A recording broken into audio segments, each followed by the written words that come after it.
All right, so let's look at the first roll with Giancarlo here.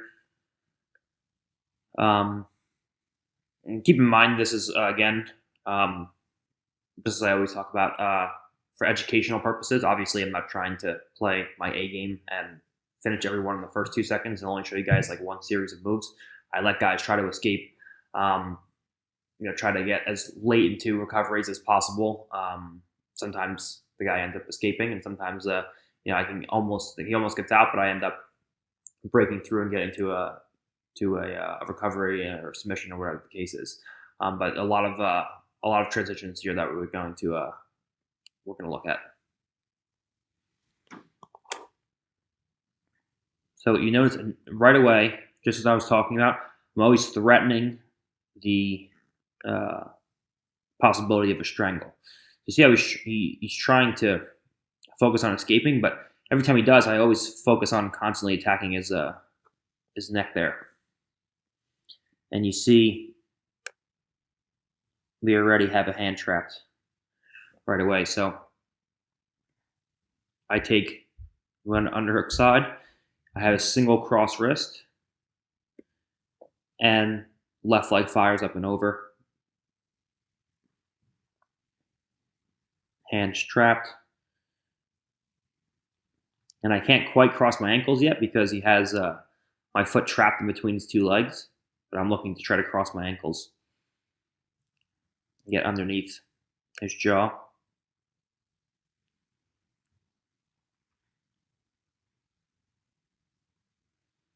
You see, this is a classic one versus none situation where he has none of his defensive hands versus one of mine.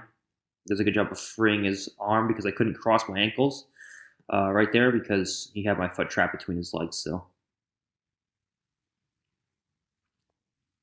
You see, this entire time, he's not really focused on escaping. He's just focused on not getting finished. He hasn't even tried one escape yet because there's just so much constant pressure of me attacking his neck. That's all he's thinking about.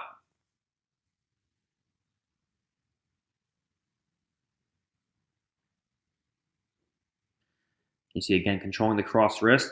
And he's not even addressing the cross wrist. You see that there? He's not even really addressing the cross wrist because he has to worry about the strangle hand coming across. When someone's threatening to punch a strangle hand across, it changes things.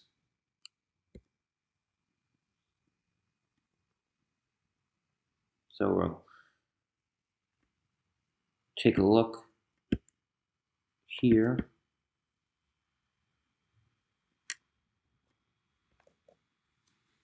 So I get to a cross wrist, and you see he's not even really trying to address the grip. He's just dealing with my strangle hand. And now my leg comes up and over, and we got the hand trapped again.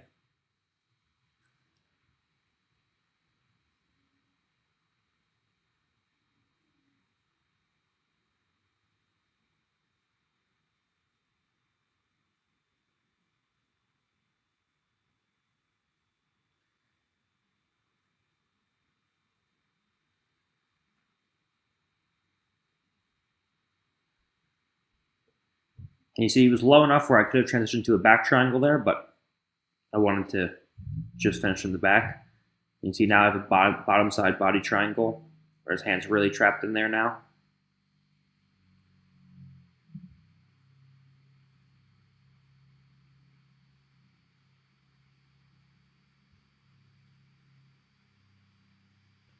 And now his arm's free again.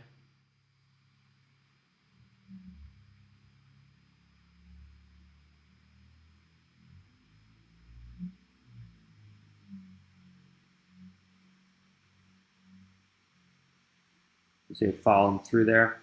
Let's take a look at that.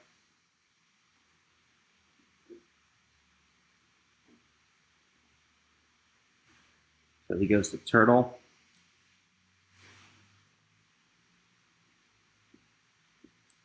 So you see here, I have one hand as a control hand.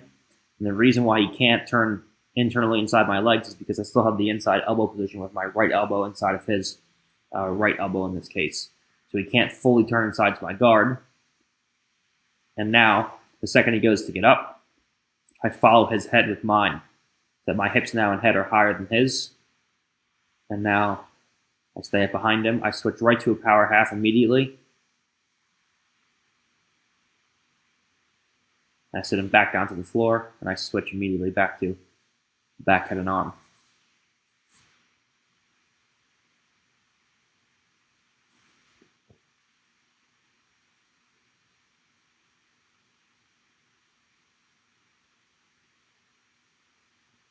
And you see now, I was fighting from the underhook the whole time, underhook side. Now you noticed, as we fell, I switched to the overhook side. So just as we talked about, it was much easier to trap his defensive hands from the underhook side, but much harder to punch or strangle it, as you saw. From here, you see that when I finish him, I don't have any of his defensive hands trapped. I punch a hand across right away, and now, without even trapping his defensive hands, because I can retract my elbow to the shoulder line, it's much easier to finish up a full strangle from here. If I didn't even trap his defensive hands, I just managed to get a strangle in place and finish him with a rear naked.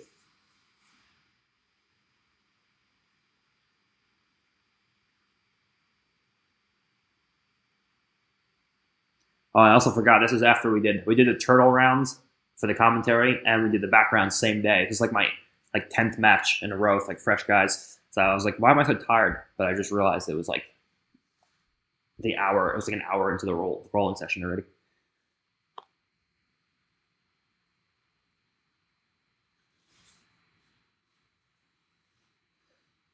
So you see again, that was the overhook side.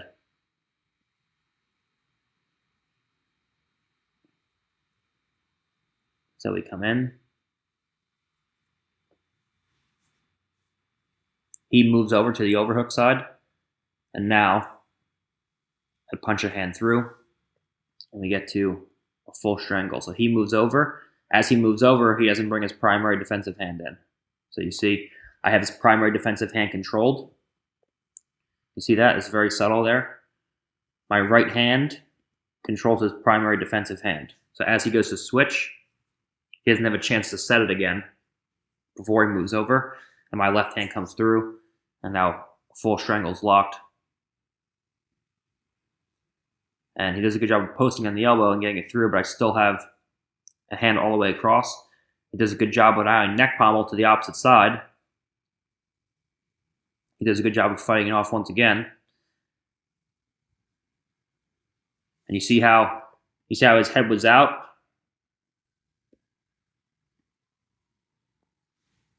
So I get a hand across, a second hand comes across, and I almost get it. He does a good job of denying me that. And now let's take a look. He makes a 2-on-1 and tries to pull my elbow up and over his shoulder. I did a good job of keeping a short elbow so that as my hand came free, I moved back to the underhook and I moved my head back underneath his head, and I fixed my head positioning.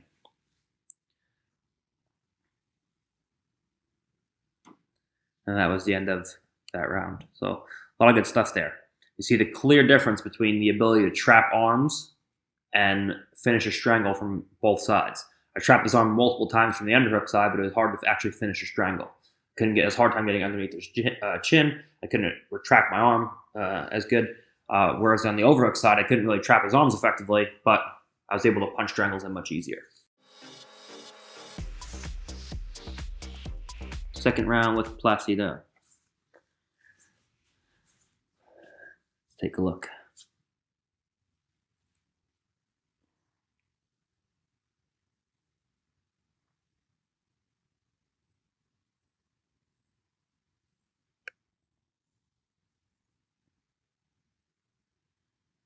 All right, so he's misaligned the center line. Does a good job of looking to start freeing his hips. You notice I move to a half claw here to stop his elbow from getting underneath. And I pull him back on top of me. And in this case, he actually switched sides. So you see I elevate him up and over, up to the elbow, and he does a good job of helping me bring him back to the opposite side.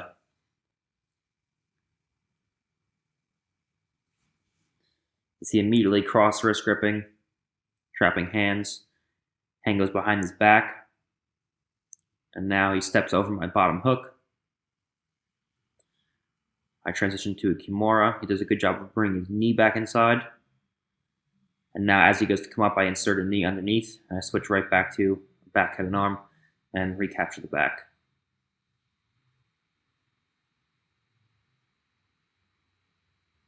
And arm isolated.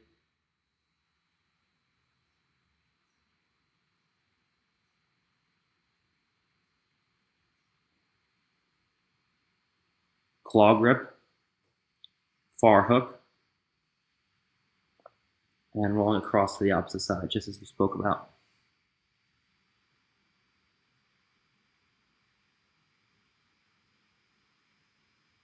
You see how every time he goes to step over my bottom hook, I always connect my two legs or feet together, so it's a closed circle around the hips.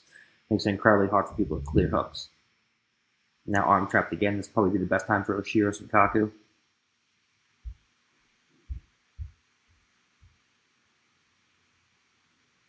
See, now you're in a seated head and arm where you have a choice. Go into whichever attacks you want. In this case, it's Oshiro.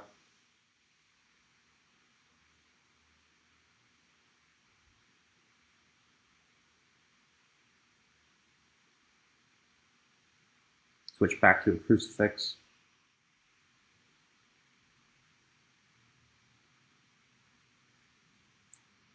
And now, you see I'm controlling both of his wrists so he can't bridge out in the way.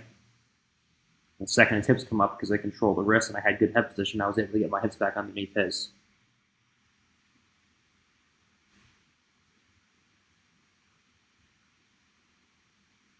Now we're underneath.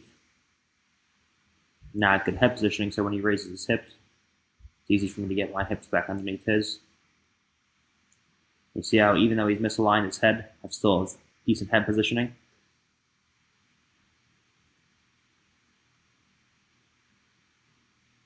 Because I have an underhook, I can always pull his elbow back on top of my body. His left elbow in this case, it's hard for him to get the elbow to the floor because of that far side wrist grip.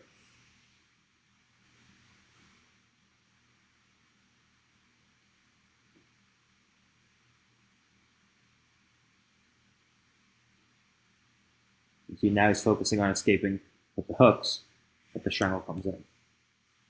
So if he's too worked up on, if your opponent's focusing too much on defending the strangle, they'll never escape the position.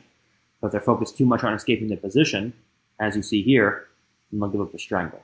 So you play a dilemma between holding them tight positionally and attacking the strangle simultaneously. So they're either working one to defend the strangle, or they're focused so much on the escape that the strangle comes in, and they eventually get finished.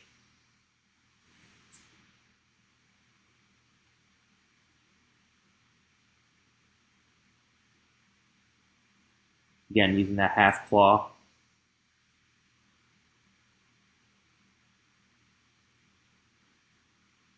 I move now to a false grip around the neck. Just relinquish the half claw just because. But you notice every time I always have a long hook controlling my partner's far hips so he can't move the hips away from me. If you look at the similarities between these positions every time, it's always trying to get to a long hook with that leg, that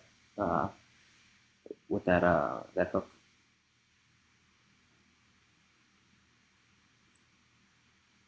And you notice a closing of, even though my legs are moving, there's always a closed circle around his hips.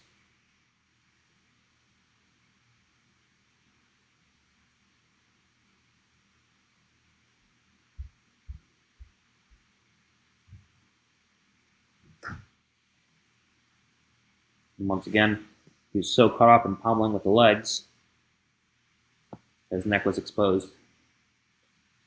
And he broke through to a win.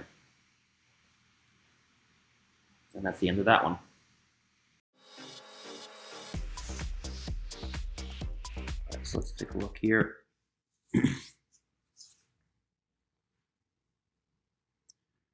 So we come in. We establish an initial cross wrist. And you see how the whole time he's trying to fight my legs, but he also is in a dilemma of not getting strangled. So he has to choose between trying to fight my legs off or defend the strangle hand. And obviously, he made the right choice here, defending the strangle. So you see, initially I get a hand across, but whenever you trap on the underhook side, it's kind of hard. The angle's a little bit off sometimes, and it's hard to get a hand all the way up to the shoulder. And it's harder overall to punch a strangle hand in. Can't pull my elbow out from here. His head's trying to come out to the mat, so it's kind of difficult. So now as he moves to the other side, he frees his arm. He's trying to get his head forward and free out to the mat, but I never let his head come completely out. I'm always looking to control him from here. I trap in an arm initially, and again, he can't really address that grip because I'm threatening a strangle the whole time coming in. And now he makes a mistake here where he moves to the overhook side. So now what do we have here? We have both of our body weights now on top of his trapped arm. So he has one trapped arm, which is on bottom, which is almost impossible to free now because it's trapped on bottom and both of us are lying on top of it. And I can also trap now his top arm with my left hand. So we're essentially have one versus none, like we were on the underhook side, but we have it from the overhook side here.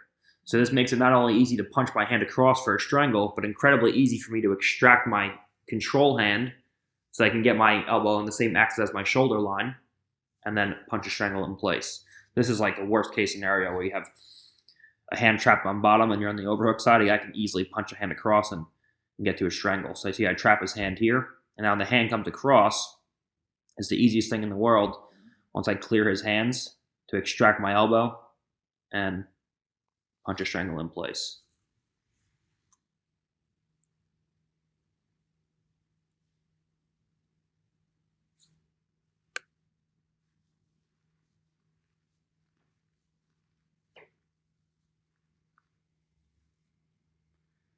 You see now he has double underhooks,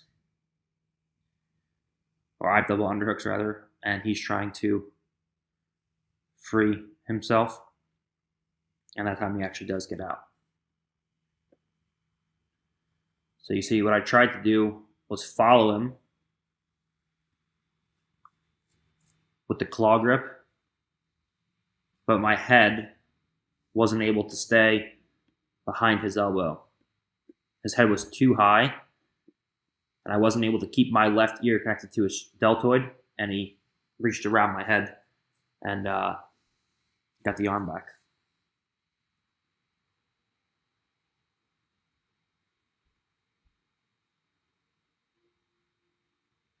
And again, he pommels two hands inside. See how he's controlling my wrist here? You see how he still can't clear the hooks, so I have a closed circle around his hips. So he can get the upper body free, but he can't get the hooks free. He should be taking his head to the floor here and trying to shoulder walk backwards, which he tried to do there. But you see now I'm behind his elbow, and I had the wrist, but I switched to a kagetame instead, and I used that to scoop back underneath him. So you see I had a wrist, I switched to a claw grip, I moved to a kagetame. And you see now I scoot underneath, my hips acting like a shovel to get underneath him, and now I'm back in business, ready to go into attacks.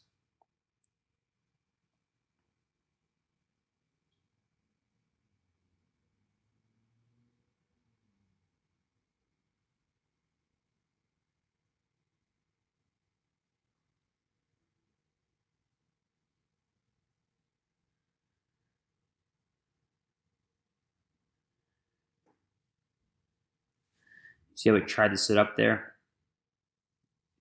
and turn away from me, but he couldn't because I accessed the far wrist.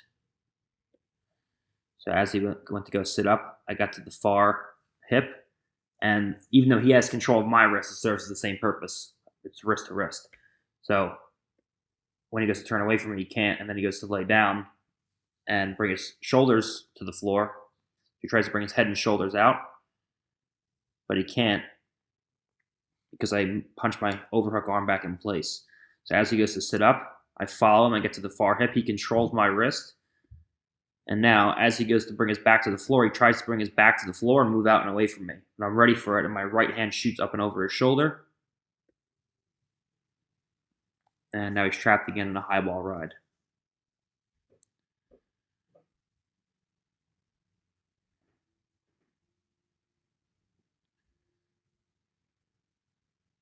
Now he frees his hooks. But now I move out behind him and I pull him up. I stand. I insert one hook.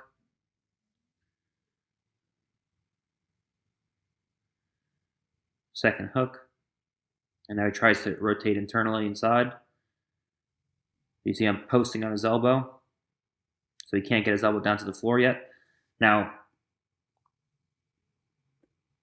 the smart thing for him to do would just be to quickly take a V grip and punch. We just take a V grip and just punch my elbow off, or my wrist off, like so, my hand off of his tricep, and bring his elbow down to the floor. In which case, I would have switched to a half claw, but he was pushing. You see, I was pushing from the inside. You can't peel it off. A V grip would have worked much better.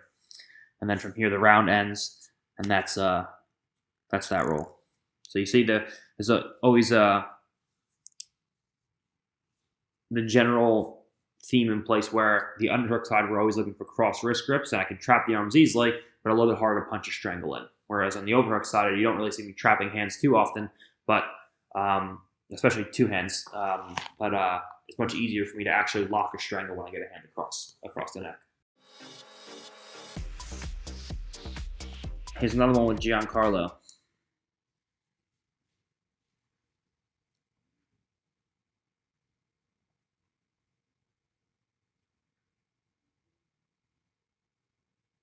You see constantly attacking the strangle.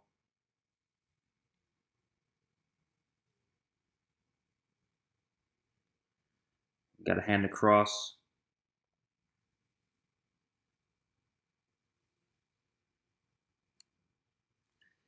And you see there's something interesting there. I trapped his bottom arm.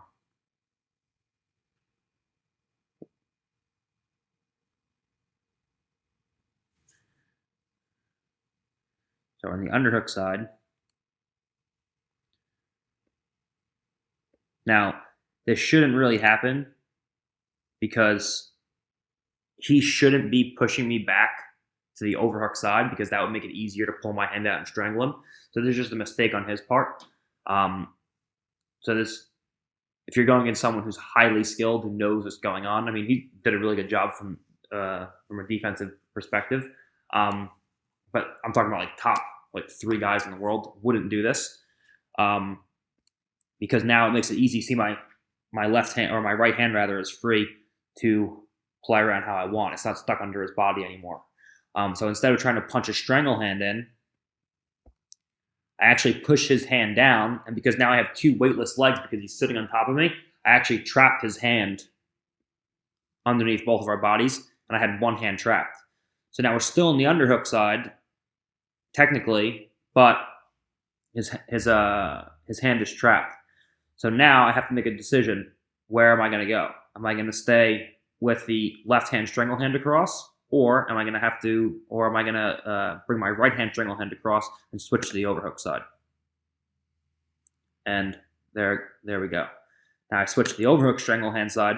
So now he's a big problem. He's bottom hand trapped. We're on the overhook side, and now I can go in and strangle him. So you see what the initial problem was? The initial problem was when I had a hand across on the underhook side, he brought us into a squared position where he was on top of me. So instead of having one hand, the strangle hand across his neck, free, and the other hand being trapped underneath his body with weight on it, he brought us to a position where I had not only one strangle hand, one hand across his neck, but a free hand to work with. So I could have punched a strangle in, or in our case, I had 2 weightless legs, because normally I have 1 weightless leg and 1 weightless arm. And the other ones are trapped underneath your partner's body. But in this case, I had 2 weightless legs and 2 weightless hands. So I could easily punch one hand down, trap his arm, and then we fell on top of the trapped arm. So it all started from that initial transition where he brought us into a position where we were both facing up towards the ceiling. And now you see his bottom arm is trapped, and he's in a position where he doesn't really have any ability to defend the strangle. And that was the finish.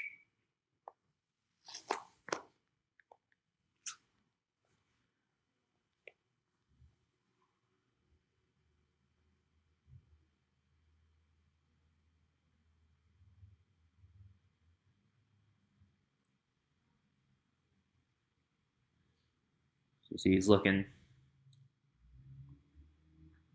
to bring his head out to the floor. I'm doing a good job of keeping a crossed wrist, and he can get his head out, but you see I'm reaching across to that far trap to pull his head back in, and the whole time he's fighting me for head positioning, but he's forgetting about his arm, and now his arm's trapped. Now we're on the underhook side. His arm's still trapped, and now he willingly falls over to the overhook side. So now he's got a real problem where his bottom arm is trapped. See, we're still not completely over his arm. He's doing a good job with his leg of basing out, so his arm isn't completely weighted, but we're still falling towards the overhook side, and it's not a good sign for him. You see him constantly dominating his hand. He can't get his hand out, and we actually get underneath the jaw, and I finish a garrote, single arm rear naked.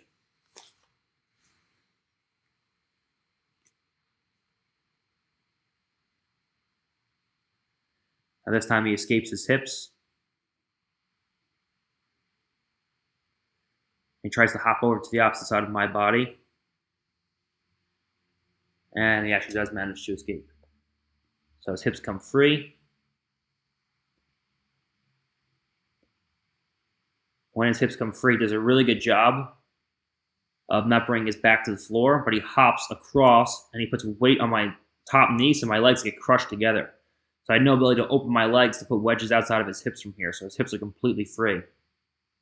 So now I can't let him walk too far in this direction because then he can slide his hips out all the way to the floor and slide his head out. But I also can't let him walk too far towards me because now he can turn aggressively inside me and internally rotate inside of my body. And now his head and hips are coming up way higher than mine. And that's the battle I lost there.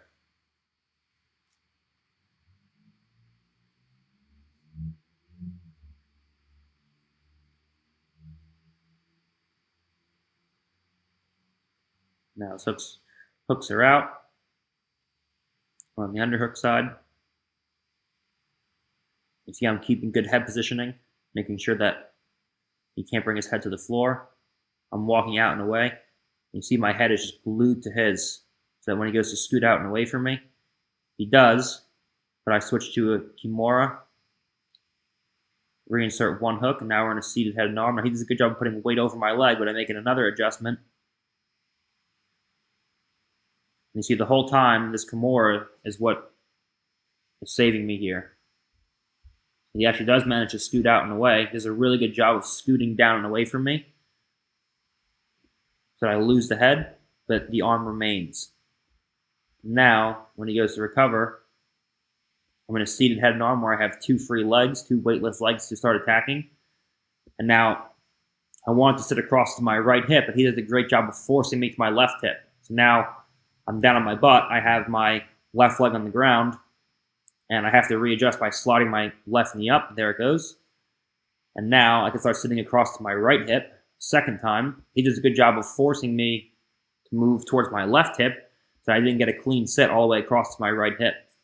So that when I did go to sit across to my right hip,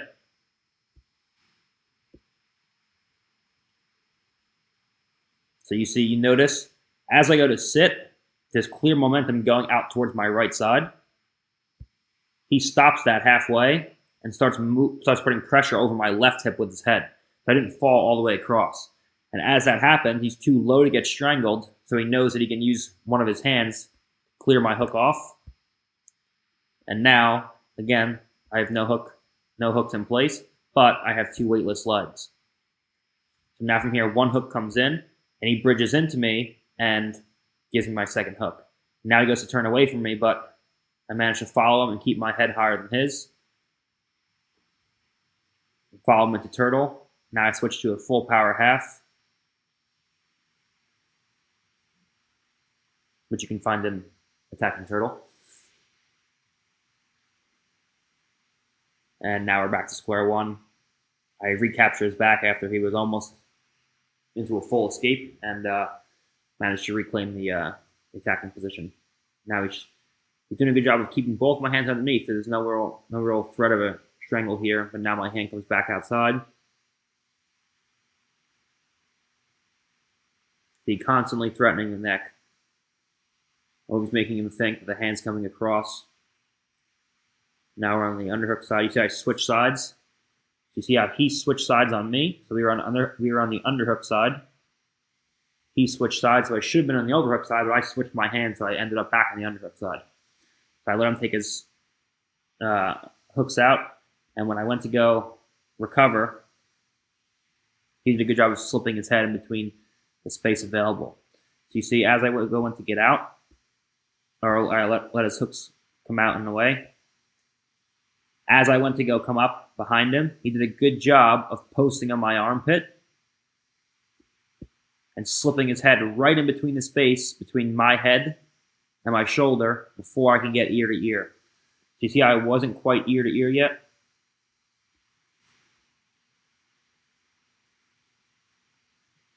So I'm ear to ear there. So I'm briefly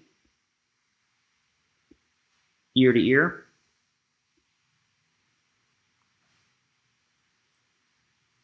So I relinquish the hooks.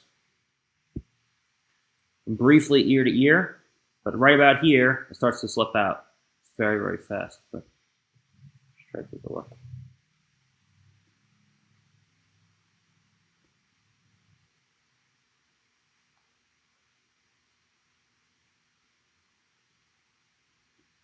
Okay. You see I'm ear to ear. Now when I start to get up, my head position moves a little bit. And now the ears are getting further and further away. It's only a couple inches, but that's exactly what he needs to scoot out and away. And he's gone. And that was the end of the round. All right, so let's take a look at the last match, again with Placido.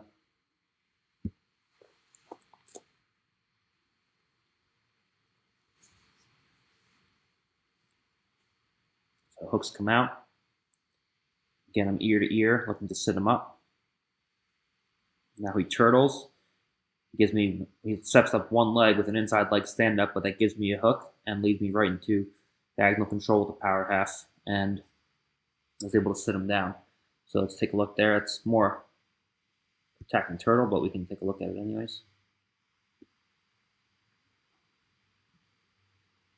So notice here, he moves to turtle. He tries to go for an inside leg stand up. See how his leg comes up as he goes to 4-point, but that just allows me to bring a hook in place, like so. So now as he goes to stand, I have diagonal control ranging from his right shoulder to his left hip through my left hook and my right arm, and the pressure on the head forces him into a front roll and puts me back into a position where he's in an unathletic position. I have hooks, in this case a body triangle in place, and we're ready to go.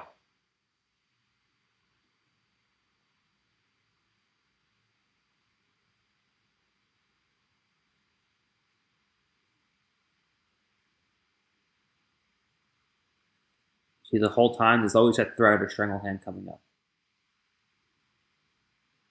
My hands are actually unlocked a lot of the times, but the elbows are what's doing the controlling of the upper body. You see, I trap an arm where he steps over the bottom hook.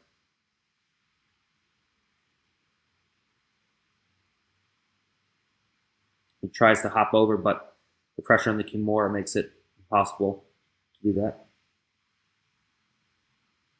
Now he bridges and basically just gives me his back. I didn't really do anything, he just gave me his back again there.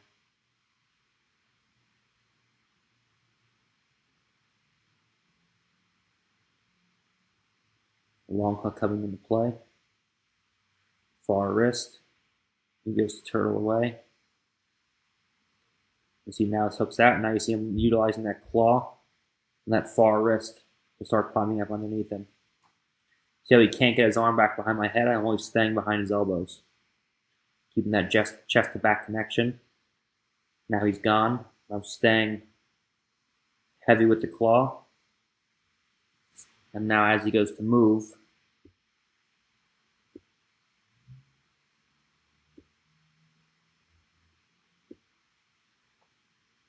I throw a long hook over and recapture the legs. Always closing that circle around his hips, as we talked about, and immediately right into an arm trap. Always trying to keep a long hook there. You see how he went to go step over it, but I assisted with my hand to make sure he couldn't step over the hook. Now he scooted down and away from me, so he switched to Oshiro variations. Let it go. Let him take his hand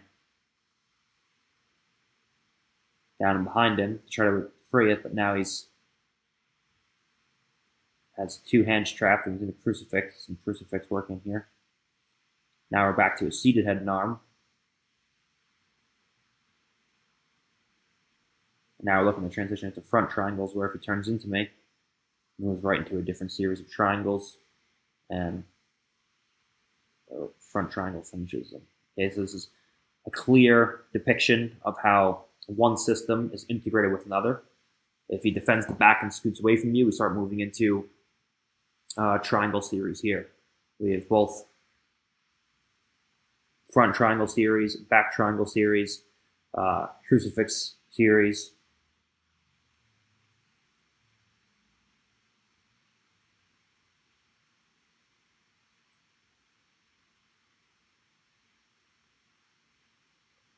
Back to a seated head and arm. Instead of going for a shear this time, he turns into me.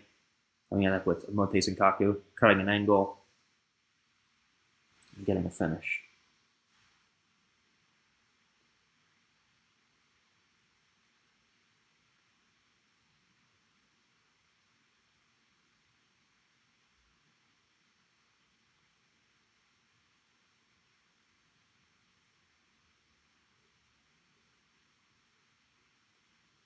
See, again, I'm using that half claw,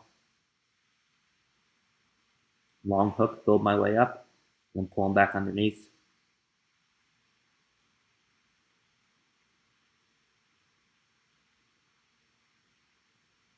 Got an arm trapped again.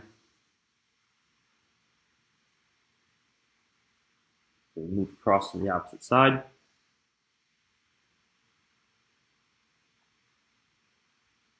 You see, as he's worrying about the hooks, I shove that hand down with my left hand, and now I can get a trapped hand from there. And now, see, he's trying to step over my bottom hook. He's doing a good job, but I keep a strong back heel, and I'm trying to hand assist when I can, but sometimes the hand assist doesn't always work. They manage just to step over my bottom hook. And now we're back into crucifix series, where I put heat on the juji. You see, you can't really tell there, it's subtle. But you see I'm putting pressure on his arm there through the juji, which forces him to raise his hips. Now, as he raises his hips, he tries to come back down, and he tries to walk away, but that now allows me to trap his arm behind his back and throw a right hook in. So now his arm's trapped behind his back, and I have a hook on top.